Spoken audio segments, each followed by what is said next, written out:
l'histoire des échecs. Quand ça a commencé, puis c'est qui le premier, tout ça, la théorie, comment ça s'est développé. Est-ce qu'il y en a qui savent?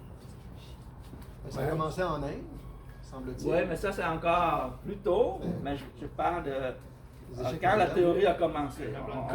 On va faire un shortcut parce que en Inde, oui, c'est sûr. Howard Stanton. Stanton, c'est dans ce coin-là. Mais après, le premier joueur qui a fait la théorie aux échecs, c'est qui? Louis Lopez. Raymond Louis Lopez. Incroyable. Louis Lopez, c'est un Espagnol. Pour ça que l'ouverture Louis Lopez, c'est une des ouvertures les plus riches au monde. Parce que si vous jouez aux échecs, là, et vous ne jouez pas la Louis Lopez, là, c'est dommage. Vous allez manquer quelque chose. Tous les champions du monde jouaient ça. Le Fischer, Fenlis, tous les champions ont passé par là. Il faut jouer la Louis Lopez. En français, on dit l'espagnol. C'est l'espagnol. En français, l'espagnol. Mais Louis Lopez, c'est le nom du gars qui est monsieur, on appelle ça le père de la théorie des échecs. Il est né en 1530. C'est ça. Et il est mort en 1580. Donc, dans ce temps-là, il n'est pas trop longtemps, 50 ans. Ah, c'est l'espagnol. Lui, c'est un Espagnol qui a inventé la théorie, quasiment. Après lui, il y avait un Italien. Comment il s'appelle? Italien, la Guido Paglio. Greco? Guido Piano. Piano. Chino, quelque chose. Chioa, Chino. Oui, Greco. Guido Piano. Lui, c'est le joueur, le premier joueur tactique. C'est le premier joueur tactique. Souvent, vous voyez, la partie italienne est plus tactique que l'espagnol. L'espagnol, c'est plus stratégique. Donc, ces deux-là ont commencé la théorie là, dans le 16e siècle. Ça a commencé la théorie déjà dans le 16e siècle avec ces deux-là. Okay? Donc, vous voyez, aujourd'hui, il y a une tendance à revenir dans la partie italienne avec les canons. Aujourd'hui, ils commencent à revenir là-dessus avec Lukash et Fabiano Carson. Ils commencent à jouer beaucoup italien, mais voilà, ça revient tout le temps. Après ça, il y a un joueur que j'aime beaucoup. Et d'ailleurs, on va avoir un quiz. Okay. Ce jour-là, il dit que les pions sont l'âme de l'échiquier. C'est Philidor. Les points sont l'ordre Vous des connaissez? échecs, c'est Denis Kahn. C'est plus facile. Donc, tu connais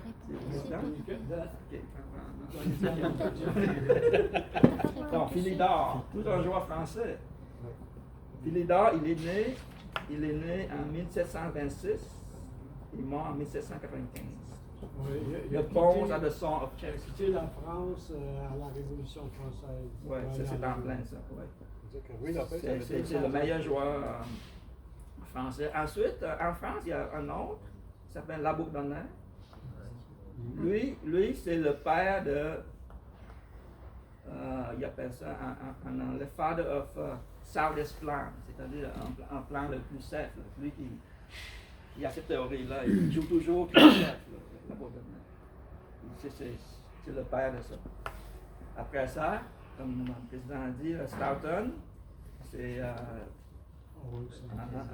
en anglais 1810 à 1854. C'est lui qui a popularisé la montagne de pièces. Ouais. Stoughton, comment il est Stoughton? Il a inventé quasiment son jeu est beaucoup positionnel. Comment ça s'appelle positionnel? Il est très lent. Il ne joue pas E4 ou il joue genre F3, C4, c'est. Ouais. Il a présenté le jeu de Nathan Cook dans un concours international pour savoir quel genre de pièces il devait jouer dans tous les pays. C'est ce modèle-là qu'il a remporté. Stoughton. Il a inventé, son nom est là. Ensuite, on s'en vient au premier champion du monde. Là. C'est qui le premier champion du monde? Stanis. Les Stanis. jeunes, savez-vous? Stanis. Stanis. Il a dit en Moi premier. aussi. C'est son nom. Moi, Ah. on dit en premier. Maman, moi. Donc, avant de venir là, il y avait tout ce monde-là. On continue avec, après Stoughton, il y avait Anderson. Tout un joueur aussi. Anderson, c'est le joueur romantique. Il commence à amener les idées romantiques. Regarde ces parties-là, il sacrifie, joue les gambits du roi, il sacrifie toutes les pièces. C'est incroyable ces parties. On va voir peut-être si on a la chance. Après ça, il y a sûrement Morphy. Ben oui. Ben oui. On est rendu là. Anderson, 1818 à 1878. Pas de Morphy. Anderson. Morphy, c'est 1837 à 1884. 47 ans, il est mort. Mais il a été, il est devenu comme ça, pour une maladie mentale. C'était fort. Dynamique, c'est le joueur dynamique. Le premier joueur dynamique, c'est moi. Est-ce que vous vous rappelez de sa game contre le Duc? Quelque chose? Partie là? de Partie de l'opéra. Oui. Oui, il sacrifie toute la pièce.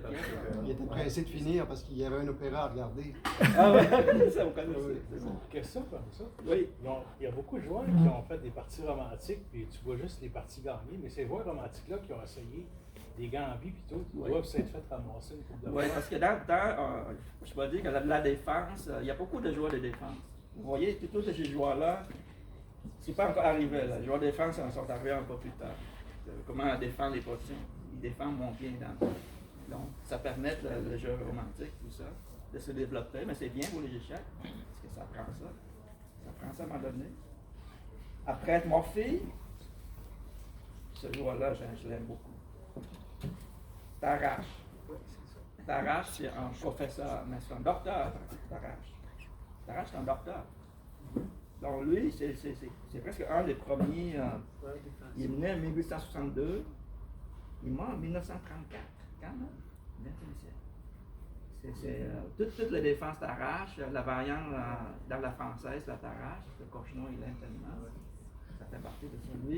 Lui, qu'est-ce qu'il a dit? Ah, quiz. Quiz? Lui, Tarrasch, qu'est-ce qu'il a dit? Ah non. On peut faire le contraire, ce qu'il dit, puis c'est qui a dit ça. C'est pas grave. Tarrasch, qu'est-ce qu'il a dit? C'est plus difficile. Tarrasch, qu'est-ce qu'il a dit? Fameuse phrase. Tarrasch, c'est quoi caractérise Tarrasch dans les variantes? Une défense française. C'est dans la française, je pense. Hein? Qu'est-ce qui caractérise dans son nom des variantes? Ça donne quoi? Ça donne quoi, Tarrasch? Une variante Tarrasch, là, c'est souvent on se retrouve avec quoi? Le centre, je pense que c'est relié au centre.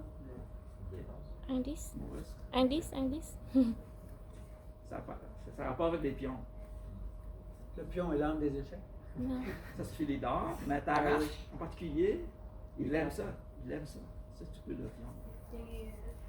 Il a dit une phrase qu'il faut y penser.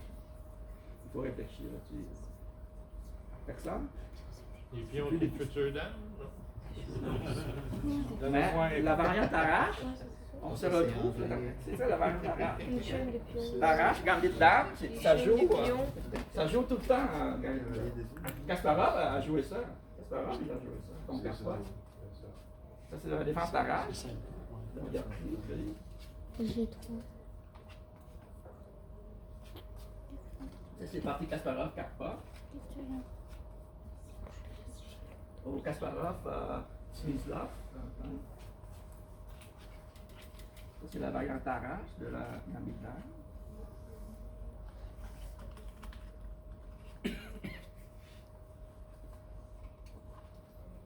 Ok.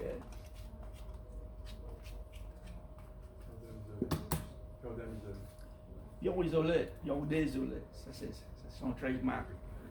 Tarrasch. Tarrasch a les blancs. Mais le pion isolé, est-ce que c'est fort ou c'est faible? C'est la question. Ça dépend. Ça dépend.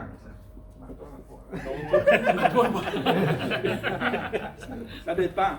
Si en finale, oui, c'est faible en finale. Mais avant d'aller en finale, là, il y a plein de choses. Les points forts du pion isolé, c'est qu'ils contrôlent ces deux cases.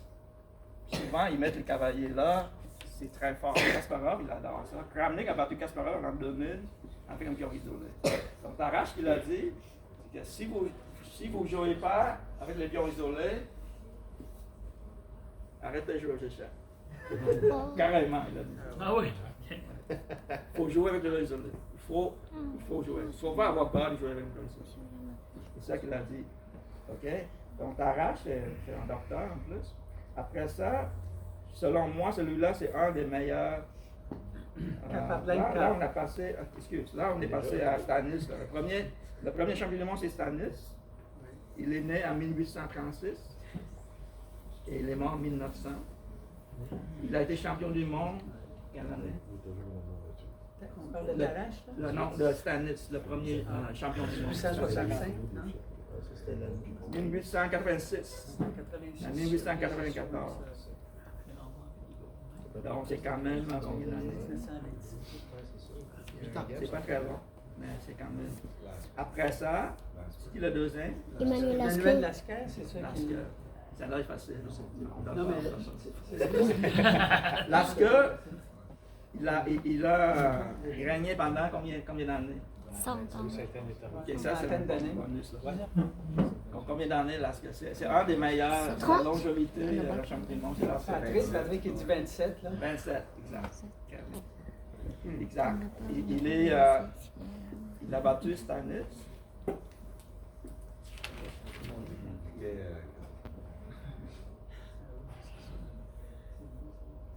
OK, c'est intéressant, celle-là. Ça, là, c'est 2 points. Oh, 2 points. Le match a été joué entre Lascaux et Stanitz. Il y a 19 parties. Le premier parti, jusqu'à 8, joue à New York. Puis le 9 à 11 joue à Philadelphie. Puis le troisième.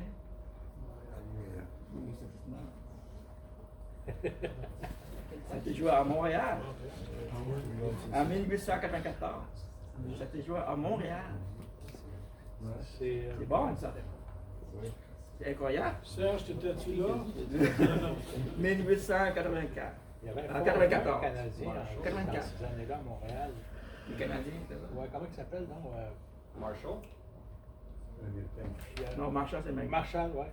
Marchand, c'est américain. C'est Ouais, américain. mais il a grandi à Montréal, non? Il a grandi à Montréal. OK. Donc Lascaux, c'est 27 ans. Il est mort en 1941, quand même. Il est mort avant la Deuxième Guerre mondiale. C'est ça, ça se développe bien. Ah, La théorie existe pour la défense. c'est ça. Puis en même temps que Lascaux, il y a un joueur en particulier que je pense que si on peut dire un joueur qui n'a jamais été champion du monde, qui est tout près et qui est très fort, c'est ce joueur-là, selon moi. Sport Murphy. Bob Murphy. Rubinstein. Bon. Rubinstein, c'est un bon Polonais. Il n'est pas chanceux parce que quand il était le plus fort, c'est entre la Première Guerre mondiale, la guerre éclatée, puis il n'y avait pas beaucoup de tournois, tout ça, mais il a été très fort. Il est né en 1882, il est mort en 1961 quand même. Après la Deuxième Guerre mondiale. Donc, c'est lui, quand il est piqué, c'est toujours la guerre. Il est piqué la Première Guerre mondiale, il était très fort. Après sa Deuxième Guerre mondiale, il est quand même très fort, mais il y a la Deuxième Guerre mondiale. Donc, il est mort en 60. En fait, on va faire une partie de lui. Vous connaissez peut-être, mais on va voir. C'est toute une partie. Si vous connaissez pas cette partie-là, Y a-tu joué contre Fischer? Comment il s'appelle? non. Non. Parce que Fischer, dans les années. C'est possible, je sais pas. Parce que Fischer, même Bonne question. en 55, 60, il a joué des bonnes parties. Ok, on va faire une partie Rubinstein. Je pense que ça vaut la peine de voir cette partie-là. C'est toute une partie.